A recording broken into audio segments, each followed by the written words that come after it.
Good afternoon, everyone, and thank you so much for joining us for this webinar on how the University of Toronto Asset Management Corporation has applied an ESG lens to their investment decisions.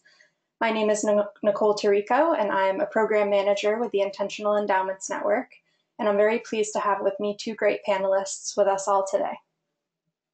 During this webinar, we'll be hearing from Lisa Becker, the Chief Operating Officer and Chief Compliance Officer for the University of Toronto Asset Management Corporation, and Chris Fowle, Director of Americas for the Principal for Responsible Investment, PRI. After our panelists' presentations, we'll spend the remainder of the hour in dialogue responding to your questions, so please enter them throughout the presentation in the chat function of the control panel at any time, and we'll try to get to as many of them as possible.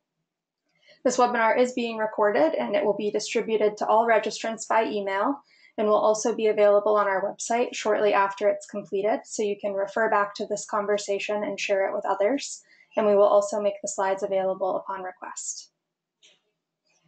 So just briefly before we dive in, for those of you that aren't familiar with the Intentional Endowments Network, we're a nonprofit collaborative peer learning network with the goal of supporting endowments and enhancing performance by aligning investments with institutional mission, values, and sustainability goals. And we do this in a variety of ways, including hosting in-person forums and events, facilitating peer networking, curating useful resources on sustainable investing opportunities, and providing educational venues such as webinars like this one. We encourage you to stay engaged in these conversations after today's webinar. More information on IEN is available on our website, and you are welcome to reach out to us at any time. And I also want to take a quick moment to frame Lisa and Chris's comments in the context of a new resource from IEN, the Intentionally Designed Endowment Roadmap. The visual on this slide offers an overview of the roadmap, which is a step-by-step resource geared toward higher education endowments and their investment service providers on navigating the sustainable investing landscape specific to higher education. And it's available in the Education Center of the IEN website and at intentionalendowments.org/roadmap. The steps in the roadmap can be applied broadly and also to more targeted focus areas. And as Lisa and Chris will share, there are several steps endowments take to apply an ESG lens in their portfolios, including learning, as you are all doing by joining this webinar, building consensus, integrating language into investment policy statements, assessing the current portfolio with ESG factors in mind, and adopting various ESG practices. So I will hand it over to Lisa now to share this work in action, but please do keep this framework in mind as we discuss ESG implementation and as we move into Q&A. Lisa? Thank you. Hello, everybody. I'm really thrilled to be able to participate in this webinar and share with you our approach to responsible investing and where we started and how we got where we are today. I think it's quite interesting that, well, I'll start with explaining who we are and what we do. So we are an affiliate company of the University of Toronto. We manage approximately 10 billion in Canadian dollars of their assets, represents endowment assets, pension plan assets, and a working capital pool. And so the University of Toronto is our only client. UTAM is a registered investment advisor with the Ontario Securities Commission. I think maybe one of the most interesting things to start with is that I'm presenting this to you. I'm the Chief Operating Officer and the Chief Compliance Officer. I'm not a responsible investment practitioner. I'm not a sustainable practice practitioner expert. So across UTAM, we're about 22 people. There's about 8 or 9 on the investment team. And we practice what is referred to as ESG integration. So interesting on Nicole's slide that she just showed that there were so many elements to responsible investing, integration, negative screening and divestment, sustainable investing, impact investing, and shareholder engagement. And so we practice ESG integration. We do have one element of negative screening and divestment. And we do practice shareholder engagement. So we don't do conscious sustainability investment or impact investment at this time.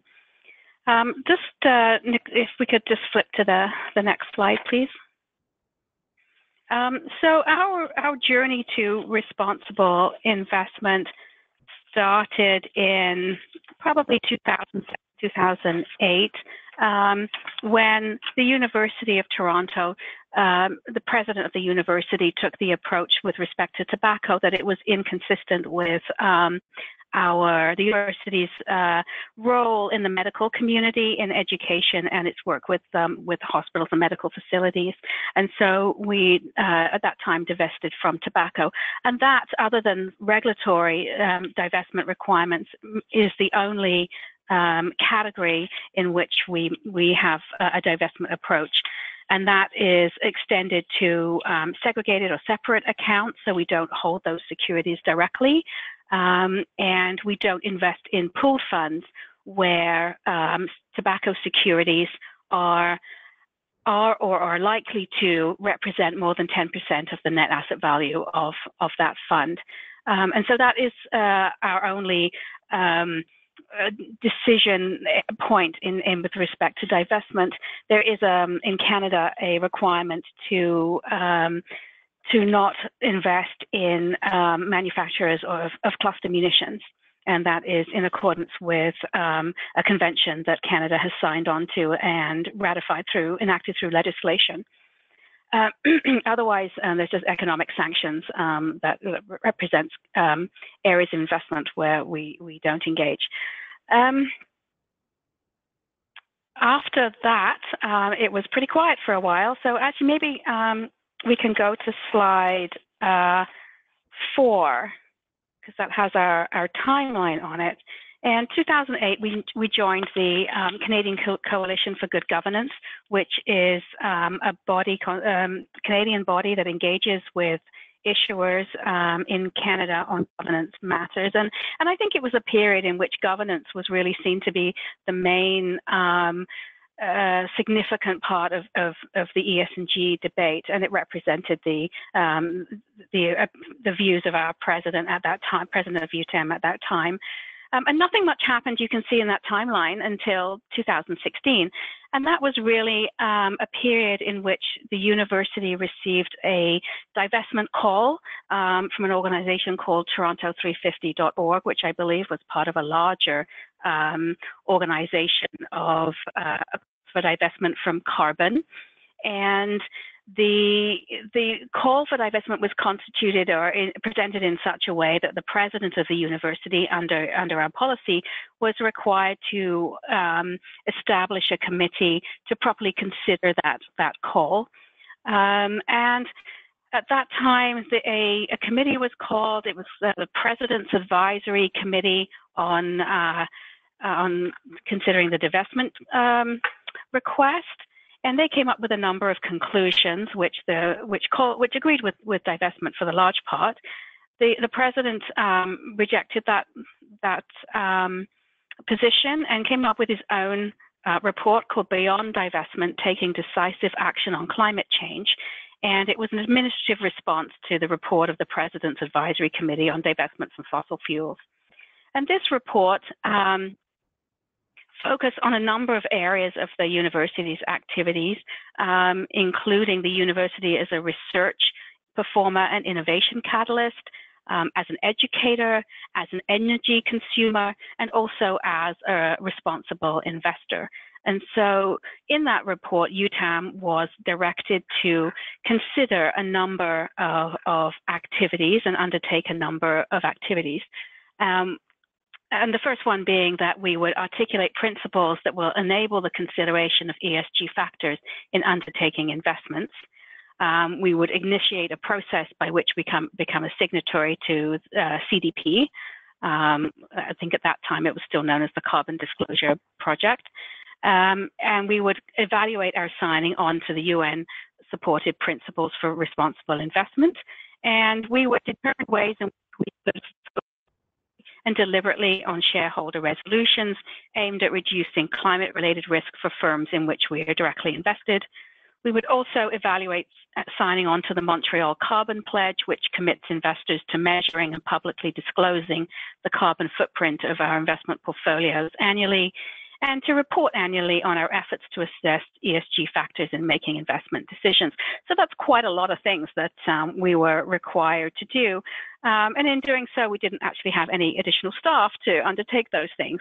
So all of those functions and activities and others that we have done since have been distributed across the existing staff. Which goes back to sort of my initial opening as to why you have the Chief Operating Officer talking about responsible investing and ESG integration rather than a dedicated ESG professional. And so in 2016, we quickly signed on to the PRI. We had done some work in previous years assessing how we would actually achieve what we would do with having signed on to it, what do we do with the principles, how would we undertake the required reporting. And so, we were somewhat prepared for meeting the obligations of being a supporter. We signed on to CDP, and generally our participation there is limited to becoming a lead or a letter writer or a supporter for those companies that CDP is seeking information from through their various initiatives, whether climate, forests, or water. And so we will assist in that process. Because we don't invest directly, we are a manager of managers. We don't use the data that is available through the CDP reports, but we do encourage our investment managers to become supporters, and then they can access that data supporting their investment analysis. We joined the Responsible Investment Association, which is a Canadian organization to promote responsible investment, and I currently sit on the board of that organization. And then we took back our proxy voting. So typically we would let investment managers, or investment managers would vote proxies in a segregated account or separate account mandates according to their own policies and procedures, and our focus was really on whether they were meeting their fiduciary obligation to vote in the best, or their regulatory obligation to vote in the best interests of their clients. And so not so much in terms of the direction in which they were voting from a principles perspective. And so for proxy voting, we now, for segregated separate account mandates, we direct voting according to ISS's sustainability policy. And for investment managers with custom pooled funds, we ask that they do the same. And one of the big initiatives we're trying to lobby for across the industry is enabling beneficiaries in pooled funds to direct their share of the proxy vote. So, if we hold 20% of the NAV of a fund, we should be able to direct that proportionately that the proxies be voted according to our wishes, as opposed to the way that the investment manager might do it for their fund. Not very successful at the moment, but I think it's something we continue to push for. In 2017, various things happened. We joined a number of organizations. We signed the Montreal Carbon Pledge, and in September, as of September 2017, I think that's the first set of data that we used, disclosed the carbon footprint of the endowment and the pension portfolios. We have a responsible investing policy, which is founded under the principles, the PRI principles, and so everything is sort of revolves around our commitment to PRI and the directions of the university. We annually publish a responsible investing report. So both our policy, our carbon footprint reporting, and our annual responsible investing reports are all on our website. And it's very important to us, and one of the directions is the transparency that we provide to the university stakeholders. And so there's a lot of information on our website, and I encourage anyone to take a look. I think we're fairly transparent in the processes that we have implemented. And so a number of things that we've done in terms of initiatives and collaborations that we have signed on to, particularly Climate Action 100+. Climate is still the main focus of responsible investing. It's the biggest, I guess, existential risk that there is out there, and so there's a number of initiatives that we are part of that are climate focused. Although we are looking at ways in which we can think about social risks and other types of risks that are beyond climate. In 2018, I think next slide, please, Nicole. 2018, we joined the IEN, and so I know that this network is focused a great deal on sustainability. It's not necessarily a key part of what we practice. I'm seeing a lot more around sustainable finance, and I think it's just going to become part of the mainstream of investable products. And so you kind of end up doing sustainable investing almost by default, I think, as the landscape evolves. And there's a number of other things that that we've been part of, as statements that we sign and lend the university's name to that. And so perhaps I'll turn to the principles, PRI principles, starting on page 7. And so it was very important for us when we signed on to the principles is to really think about what does it actually mean we will do? What will our actions be? And so we've articulated that it's in our policy, and it sort of is the anchor point of our assessment reporting, completing that process.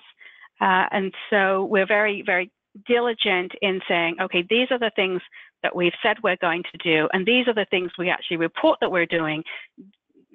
Do we have evidence-based information that supports that? So if by any remote chance someone to come in and audit us, if the university were to send their internal audit department in and say, how is UTAM actually meeting its obligations and doing the things that it says it's doing, we feel that we are, well able to support those sort of claims of action. And so I won't go through each of the actions that we've got under the 6 principles, and then perhaps I'll spend some time talking about how we implement ESG integration in our manager selection process. And so that's really sort of where the rubber hits the road there, so to speak. And so from that perspective, we have a extensive due diligence process anyway on investment manager selection. It's between investment due diligence and operational due diligence. I'll talk a little about operational due diligence because that's in my area and something that I did for a number of years. And in that, we just look very much at the proxy voting side, the policy side, and some of the governance side of ESG practice within a firm, within an investment manager. The investment team gets a lot more granular. I would say there, we definitely have a DDQ, a due diligence questionnaire approach. There's a list of questions that we don't necessarily send out, but we use them as talking points when we're working with an investment manager. And one of the first things that we do is assess really for the investment mandate, the investment strategy, how significant are the ESG risks? How material is it to the strategy? How relevant is it? And that really informs our level of diligence that we undertake. So the ESG integration strategy with respect to investment managers in the context of the rating framework, it's probably about the only area on the investment side in which we assign a rating, and that's based on initially a relevance rating.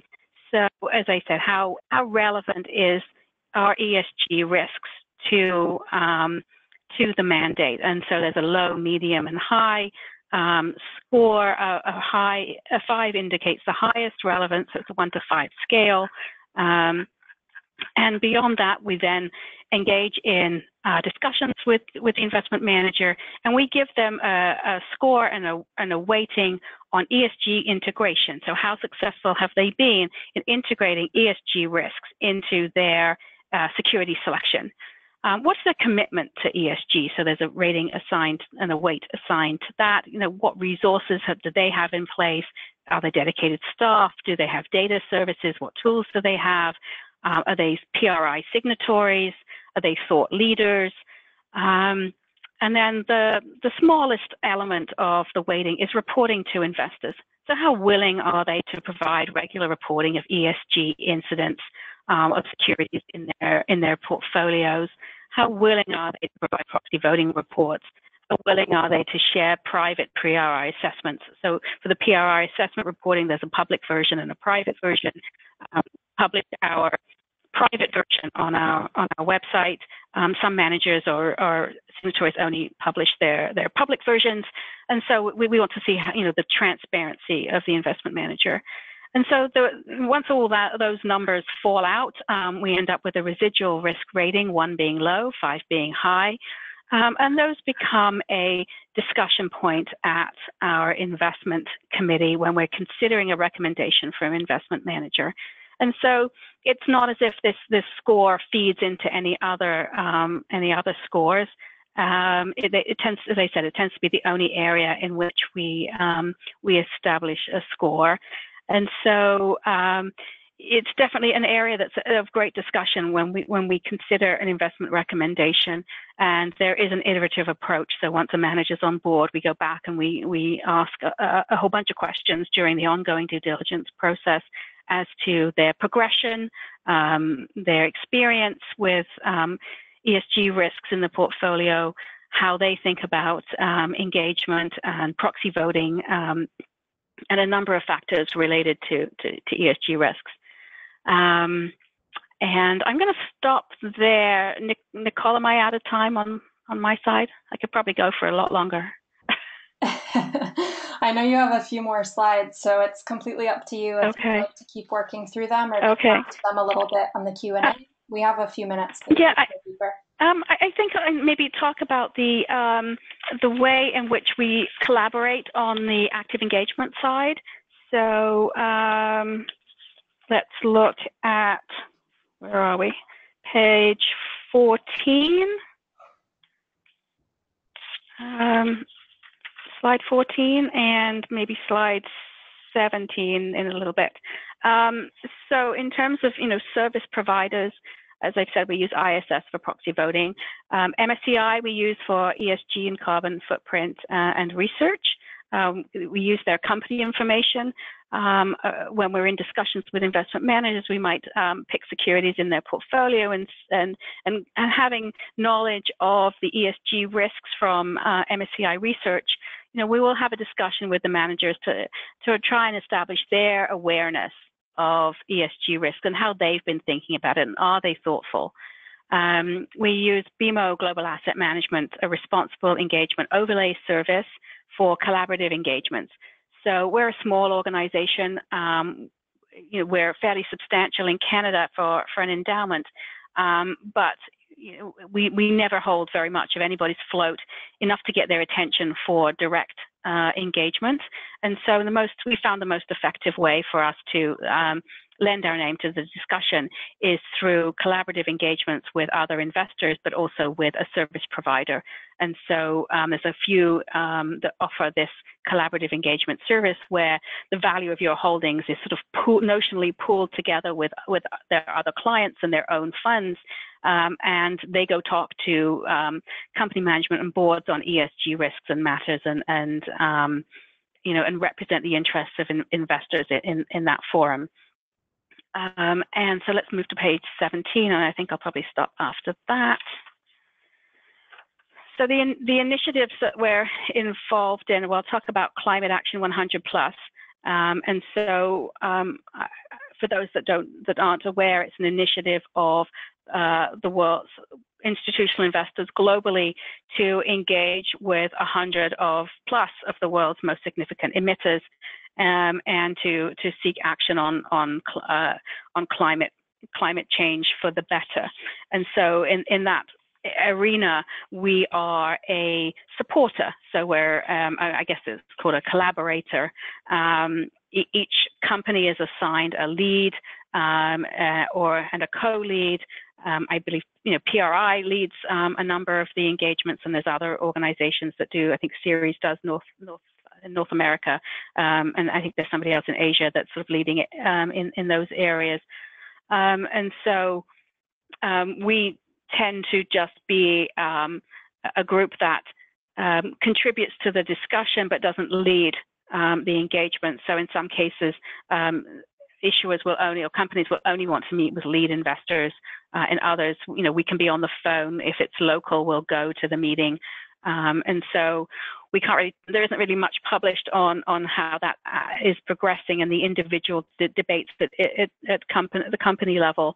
And so it's a fairly new initiative. So I think over the years, it's a long-term initiative. We'll hopefully see some change there. Just one on the next page, please. 18, thank you. And so just referring to the 30% Club and the Canadian investor group of the 30% Club. So that 30% Club is a initiative that is global, and it's intended to promote women on boards and in senior management positions, 30% being the point at which it sort of gathers its own energy, and after that it will just become normalized that there are significant numbers of women and in senior management and on boards. So it took me a long time to get my head around 30%, but that's a number which is considered to be a tipping point. And that's a new initiative for us to be a part of, but we find that's really the best way for us to participate in the debate, to move principles forward, given the resources that we have. So I will definitely stop there. Great, thank you, Lisa. And a quick question going off of all of that. We've had a few questions come in about the engagement process and asking how ISS has a few different proxy voting policies, and IEN is actually planning on working with our members to try and increase their work with ISS. And we're wondering if you have any background on why you chose the policy that you did, sustainable policy versus the public plan policy, and how responsive your external managers have been to working with CDP on adopting the policy. Yeah, so we looked at all of the available policy options, the benchmark policy being the standard one. And sustainability guidelines are ones established particularly for investors to meet their PRI commitment. And so a lot of the others that are, I would say, further along the spectrum are ones that are more, probably more appealing to institutional investors that have a particular position, whether it's mission-based, religious foundation. We just weren't comfortable with some of the positions in those policies. And so from an investment manager perspective, certainly in segregated or separate accounts, we have had no resistance. Those securities are in our custodial accounts. It's common practice for institutional investors to vote their own proxies. And so, although we don't do anything internally in terms of the proxy voting function, it's all delegated to ISS. We didn't have any issues in those areas, but we don't have that many segregated accounts. In pooled funds, particularly in custom pooled funds, there has been some discussion, in cases where where it's sort of just the university's assets in that pooled fund, where an investment manager places particular value on the voting of proxies, whether it's to sort of send a message to management or it's part of their value proposition to be active investors. We have had some discussions, but no one has refused us in that adoption.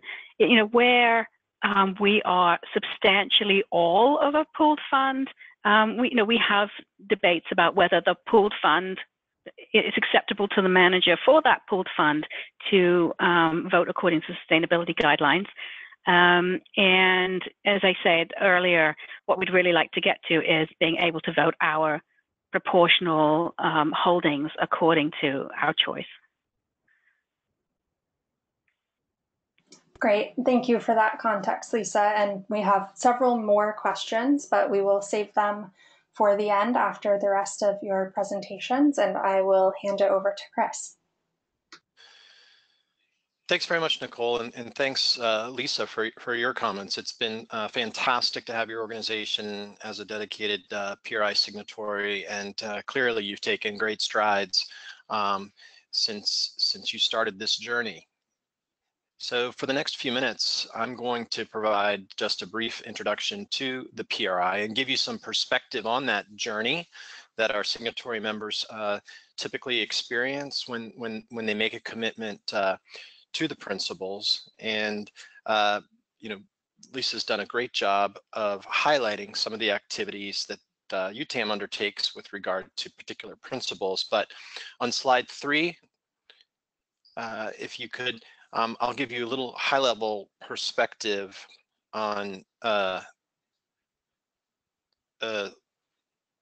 well, sorry, on this slide, 2025 here, I'll give you that high-level perspective of overall who we are, our mission, and the 6 principles. So as stated, we believe that an economically efficient, sustainable global financial system is a necessity for long-term value creation, and that such a system will reward long-term responsible investment and benefit the environment and society as a whole. And so since our inception about a dozen years ago, we've had this set of 6 principles that an organization commits to when they become a signatory.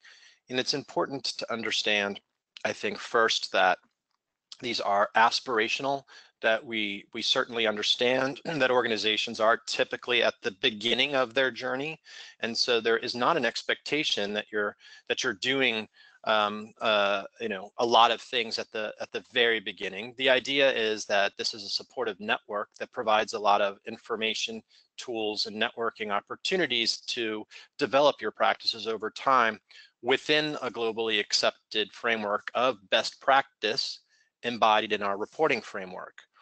And so what are the commitments? First, that you'll, number 1, incorporate ESG issues into your investment analysis and decision making. 2, that you'll be an active owner and incorporate ESG issues into your ownership policies and practices across asset classes. 3, that you'll seek appropriate disclosure on ESG issues by the entities in which you're investing. 4th and 5th are about promoting the principles within the industry, but then really importantly, number 5, working together with others to enhance their effectiveness and implementation. And then finally, that key requirement, number 6, the reporting. And this is intricately, inextricably linked to the, the desire for integrity and accountability as described in the paragraph above.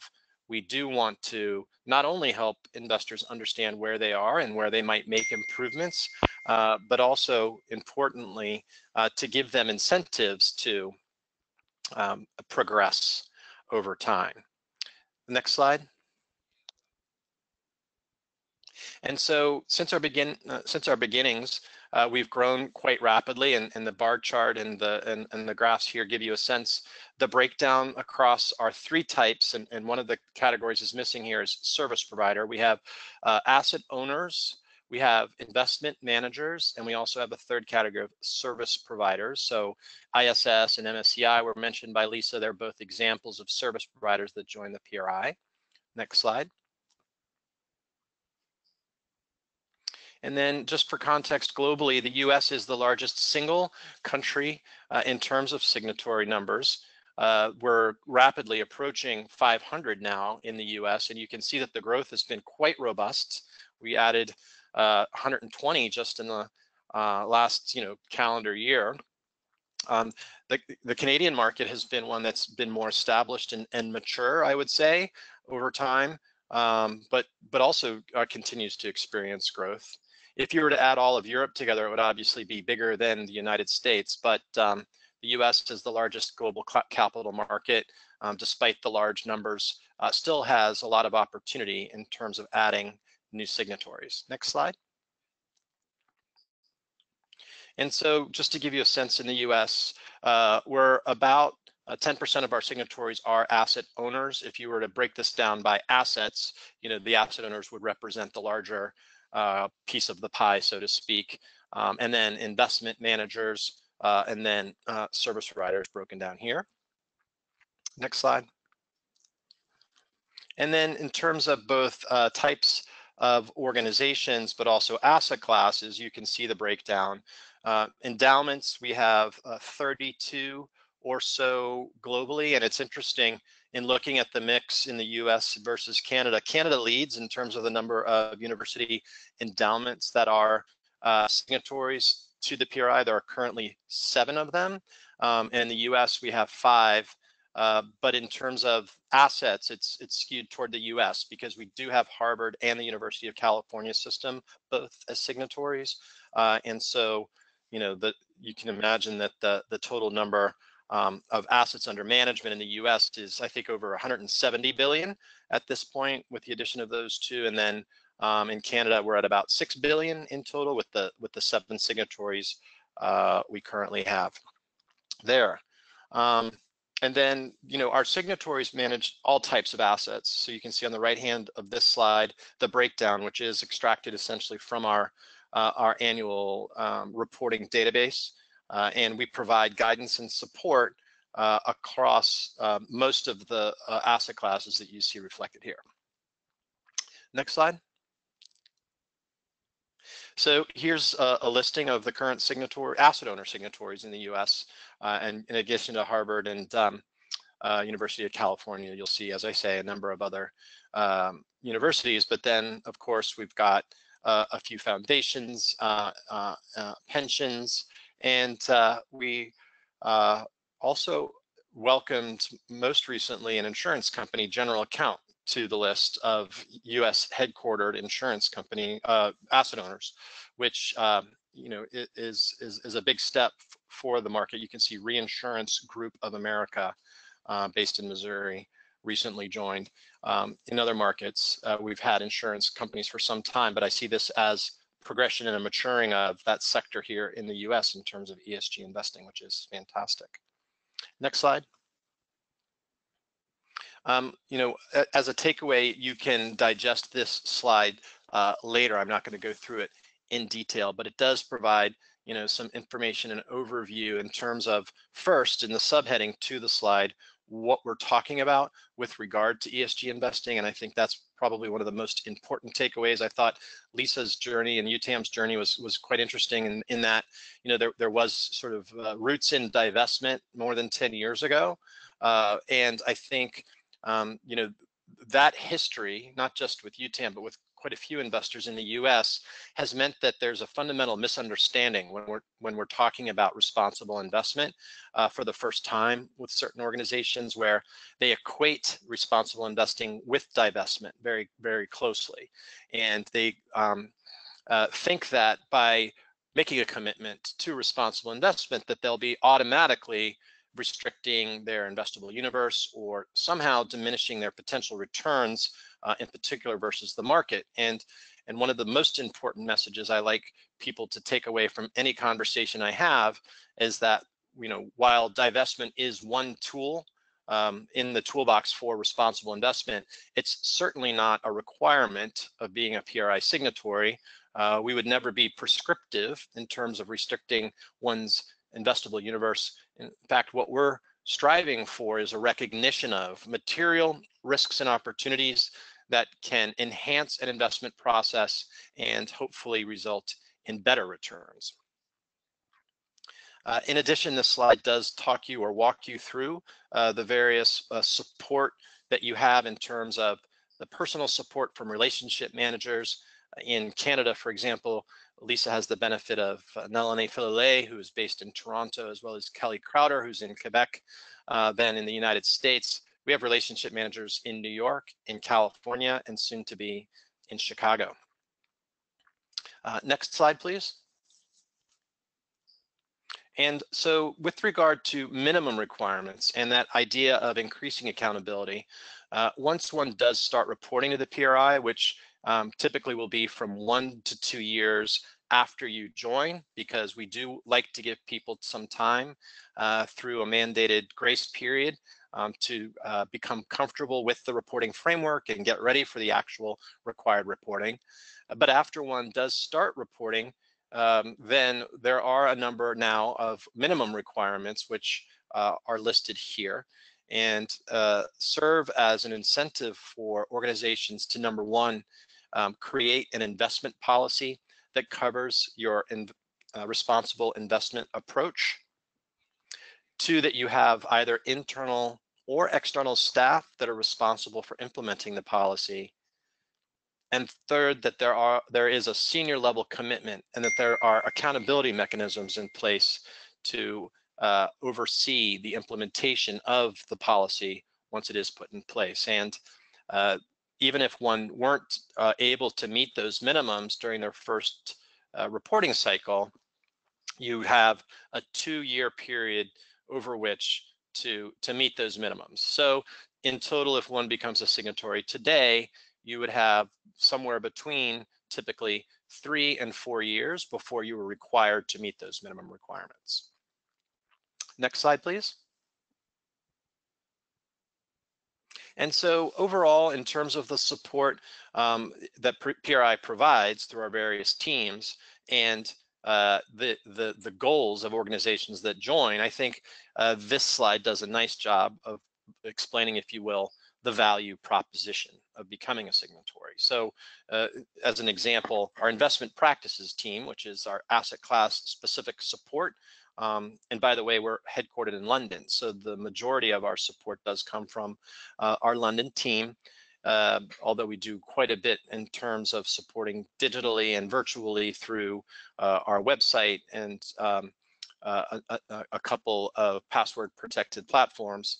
But that investment practices team helps one think through implications by asset class. Lisa mentioned an engagement, the Climate Action 100 Plus, and that's one example of an engagement that PRI supports, where we're actually running from an administrative and organizational perspective more than 40 engagements with companies that are part of the 100 plus list that Lisa mentioned. And so we do that across a number of other issue areas for our signatories, but the results of most of those collaborations are then available for other signatories to benefit from in terms of information and obviously progress in changing corporate behavior that results in better ESG outcomes. We do have a policy team. In Europe, it's been very involved in the creation of the EU Commission's newly released taxonomy of investable areas related to sustainable finance. In the US, we're very focused at the federal level on shareholder rights and ESG disclosure, amongst other issues. The reporting and assessment team, which supports our signatories as they move through the reporting process. The signatory relations team, which is where I sit, based in the regions. Our events team, we do run a number of events. In New York, we'll be having a forum on July 24th. In Mexico next week, we have infrastructure workshop, as well as a credit rating agencies and fixed income workshop. We'll be in Toronto in early March with one of our PRI forums. And then of course, our big annual conference is PRI in person, which attracts a couple of thousand participants and is going to be in Paris this year. The final thing I'll mention there is our PRI Academy, which is an online ESG learning tool that allows folks to, at their own pace, take a number of different courses. We have one focused specifically on trustees, which can be really useful when you're in that early phase of discussing ESG and what it means, the implications, what your organization might consider doing, but you have trustees or board members that may not be as familiar with ESG or perhaps have misconceptions with regard to ESG. It's a simple 2 to 3 hour course priced at 120 pounds, I think, very accessible, that allows one to get everyone on the same page with regard to ESG. Maybe a couple more slides, if you could page forward. I'm not going to go through this in detail, but it does describe some of the information that one should consider when thinking through our reporting process. The next slide. And then from here on in the deck, we've highlighted some specific areas that we are focused on in terms of expanding the knowledge and practice of ESG integration. This slide focuses on consultants, investment consultants, services review. We'll be highlighting and focus this particular piece of work at our event in July in New York, where we'll have 4 or 5 of our investment consultant signatories talking about the latest version of this report, and then having table discussion amongst the attendees around that work. And then the next slide. And I'll end on this so that we can leave a good chunk of time for discussion and Q&A, but this is a typical roadmap and a timeline with regard to what people think about when they become a signatory and begin their journey. So immediately you get access to all of our resources and an orientation from your relationship manager. Over the next 3 to 9 months, people will typically start defining their objectives and looking at the reporting framework so that they can understand the questions they'll be asked and how that might trigger ideas for their tweaking of investment processes internally.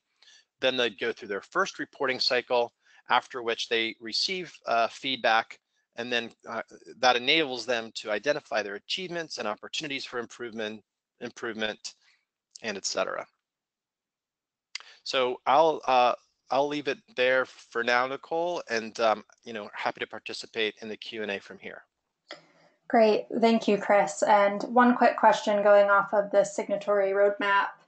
Outside of signatory growth, how have you seen adoption of the principles progress? Are there certain principles that have had stronger uptake? And what has the success been in signatories meeting the minimum requirements so far? Great questions there. So, every organization is individual and comes to becoming a signatory with different resources available and different levels of experience. I think that it'd be hard to choose kind of one principle over another in terms of, how people are making progress. But that's actually exactly the point of the reporting, because we do provide an assessment in the form of scores for folks. And so when they get that feedback, they can identify specific areas where they might have the opportunity to make those improvements or changes, and that is very individual. And then in terms of the minimum requirements, there was actually an article recently in the Financial Times about this, because this is the second year now where we're assessing signatories for the minimum requirements, and there is a group of signatories that have not yet met them.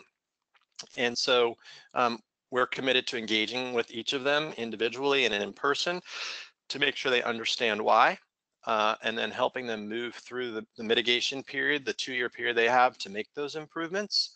But I think the article cited the fact that there are maybe 50 signatories that are quote unquote at risk of being delisted next year if they don't make it. So 50 out of more than 2,400, not a huge number. And it's important to note that we don't name and shame. So there is no public list of who's not met the minimum requirements. It's not the point. It's not a public naming and shaming. We want all of our signatories to meet the minimums, and we'll be working with them as much as we can to make the grade. Great, thank you. And I believe, Lisa, we have a few more slides from you before we get to a few more questions. Right. Yeah, I'd happy to go through that. Chris, you've just made me think of a new question for our DDQ. Given that you're not going to name and shame, the new question is, were you ever a PRI signatory? And if the answer was yes, we were, but we're not now, or we want to know why. Oh, so wow. thank you for that. I just want to give you sort of a few pointers on things that listeners might want to think about if they are, considering advancing their sort of ESG journey. And so I won't necessarily go off this list because I think there's a few other things to say. In terms of, resourcing and leveraging the RI community, and I do think of it as an RI community, there are so many organizations out there that are way ahead of us, and certainly were in 2016 when we started thinking about how we were going to implement the university's directive. And we're fortunate as also a pension plan investment manager to have a very robust public pension plan community up here with long established ESG responsible investing practices who have been so generous in their in their support, even understanding the taxonomy, the lexicon of it. I remember being on a call saying, well, they're talking about SDGs, which I didn't know what they were, and afterwards sort of reached out and had a long conversation with somebody at a public sector pension plan on what the sustainable development goals were. I think they're more well known now. But all I can say is leverage other institutions in your community, whether they are other educational or some of the pension plans. I would say the California plans are really have great resources, and given that many up here are PRI signatories, and one of the principles is to advance acceptance of the principles and to advance responsible investing. It helps them fulfill their obligations to talk to people like me. So in the same way that we would for anybody else that wanted to talk to us. The other thing, just talking a little bit about the PRI principles and sort of advocating for them. If you are internally having a debate about sort of where to pitch your tent in terms of your ESG beliefs, the PRI framework is a great way to gain consensus, because it's an externally established framework. It helped us think about how we were going to move forward, because there's always a lot of debate about where you can land on your principles. We started developing our own principles, and getting consensus is really difficult. So you have this other framework that's been adopted globally by investment managers and other institutional investors, and so it can sort of help in your reaching consensus internally in your organization, depending on your sort of your own particular mission. And the other is resourcing and being just overwhelmed with the amount of material that there is out there. I must have had at least 5 or 6 things hit my mailbox this morning, around responsible investing issues, what's happened in the proxy voting season of Canadian issuers. Chris mentioned the EU piece on taxonomy and sustainable finance. Last week we had the expert panel on sustainable finance in Canada. There's tons of PRI materials, so it can be really, really overwhelming. I think one of the most important things is, as an organization, to pick the things that are important to you, and be focused on moving your practice forward in those areas, rather than trying to spread yourself too thin. For us, ESG integration is the most important thing, and how we talk to our investment managers and make sure that they are addressing ESG risks in their management of their strategies, to manage risk for long-term performance in the portfolios.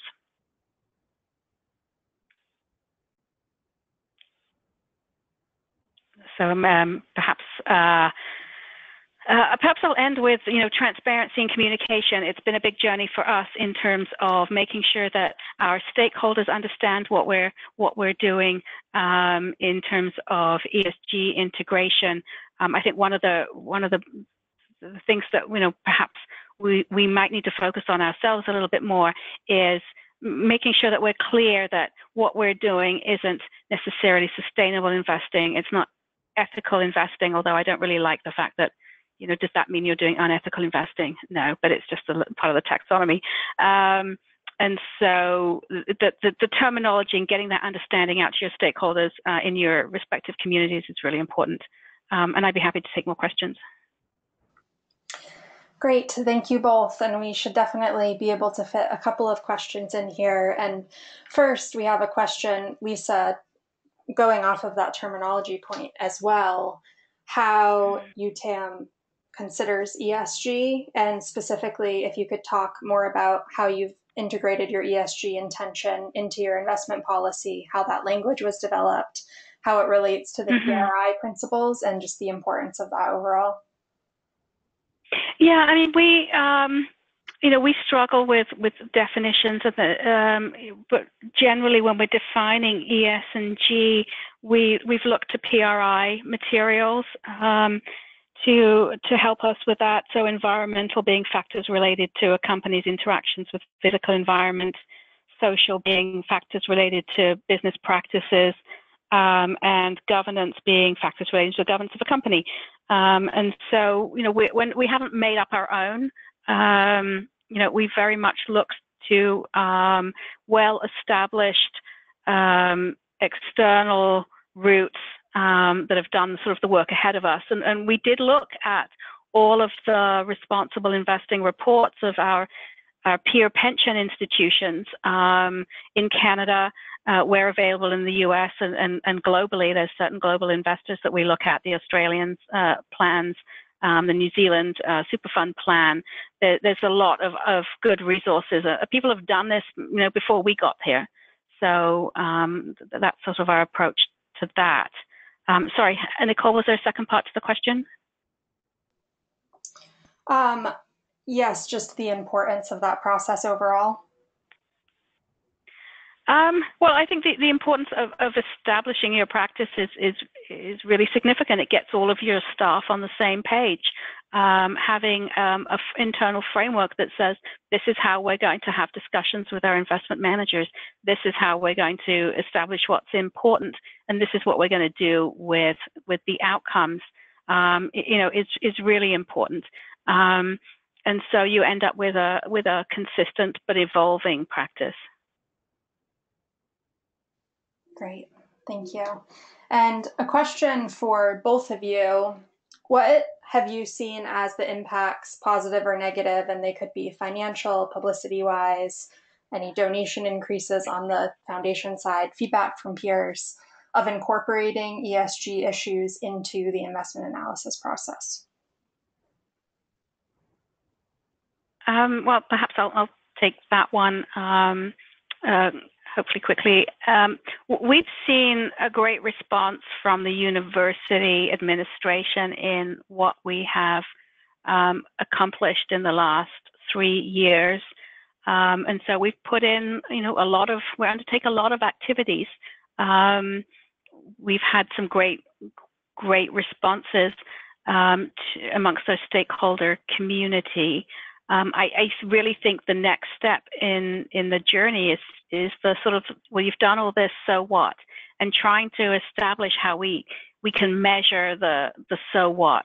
And so I think trying to calculate that is really difficult.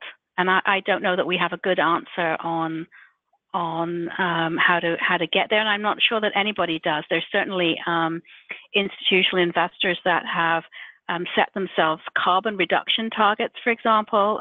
CDBQ in Quebec, Quebec pension plan has done that, and so you can measure things in that way. But from a financial perspective, how do you measure the risks that you've avoided or diminished or mitigated? I don't know the answer to that. In terms of donations and things like that, all I know is that we've had a really positive response from the University's Advancement Office that is the group in charge of encouraging donations and managing that process, and so we believe our work supports theirs.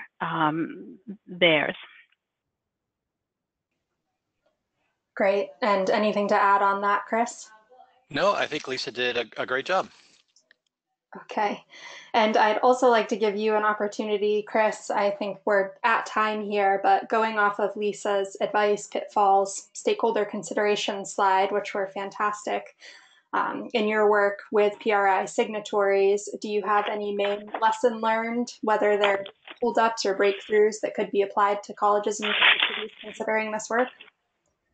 Well, I think I'll just reiterate what I said before, right? We're looking to support investors with, a more robust process that will ultimately be additive to returns and potentially, protective on the downside. At the end of the day, we're talking about better investing, and certainly there are ancillary benefits. I think many in the academic community certainly, and many stakeholders of universities feel very strongly about these issues, and for certain conversations, the fact that you're keeping an eye on these issues, I think can also be helpful. But ultimately, at the end of the day, we're talking about a better investment process that is going to hopefully result in better returns. Great. Hear, hear. Well, thank you so much to Lisa and Chris for great presentations and discussion, and also thank you to all of our participants for joining us this afternoon. We encourage you, if you have any questions about this webinar, the work of our panelists, or other activities happening within the Intentional Endowments Network, to please do be in touch. And again, this webinar will be up on our website shortly, and slides will be available upon request. So thank you all again, and have a great afternoon. Thank you. Thanks. Bye. Bye.